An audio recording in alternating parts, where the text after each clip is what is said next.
The road we came by from Abakaliki, or rather from the junction where you saw police and military checkpoint, was done by this administration.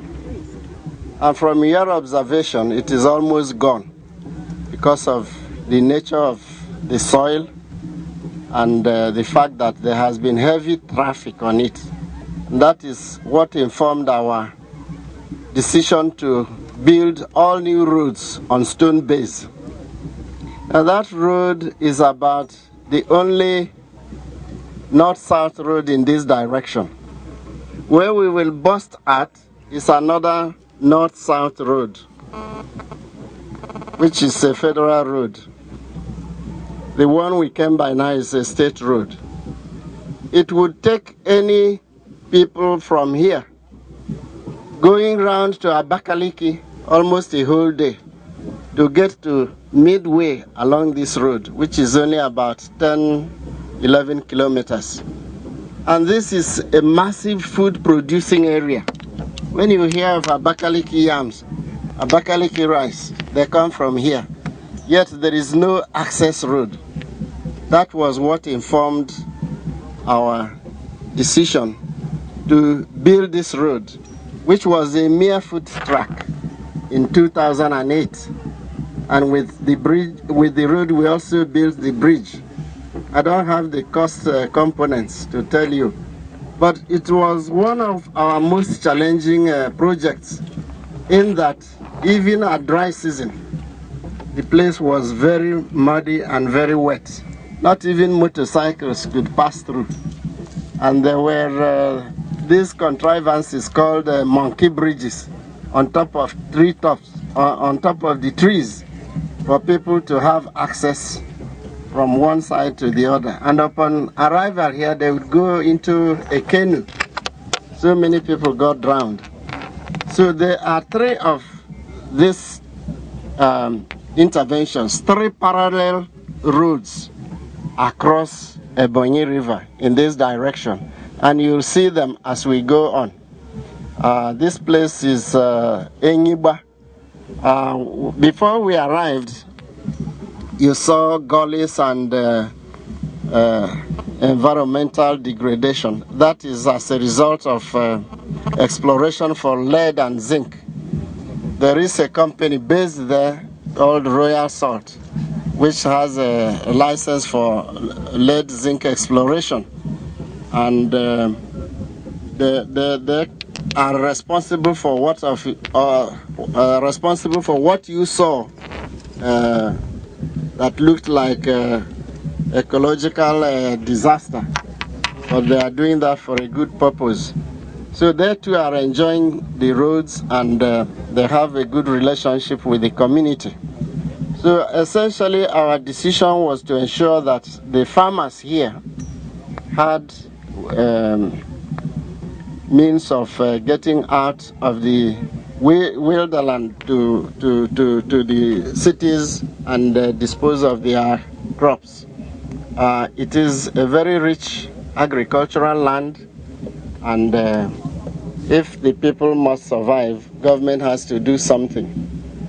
That's all I can say for now, Honorable Minister. As you progress, you will see the depth. The depth is very challenging, more than 15 feet high. And since then, we've been able to control the normal flood that used to devastate this environment. Thank you. Yes. Yes, I had to talk before we finished it, before he came in. Thank you, Excellency.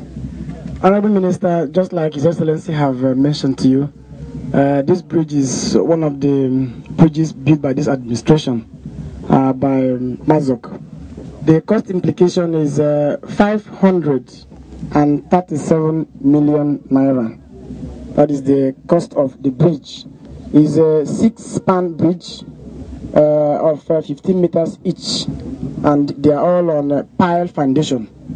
Now the road we are about to go through now is 10 kilometers by length, that will take us to the Federal Road, the famous Federal Road, which is Abakaliki-Oferegbe Road.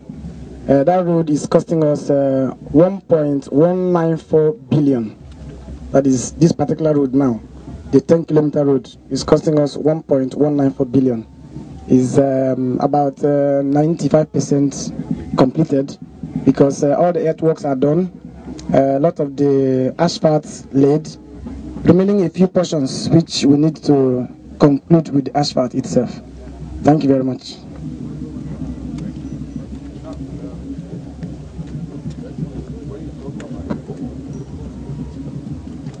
Prospecting and leaving open pits.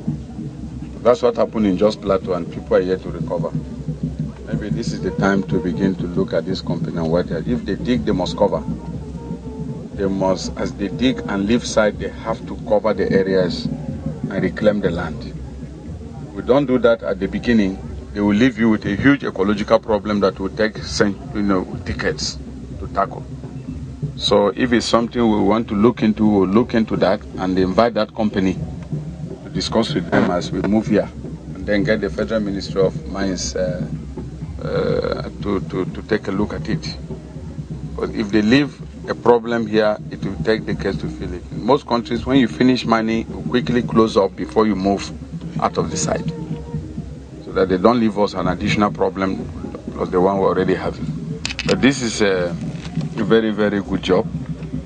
You will see it, a concrete building roads to agricultural, production areas. What is needed? We're an agrarian nation. EBONYI is known for rice, although we'll still be looking at that.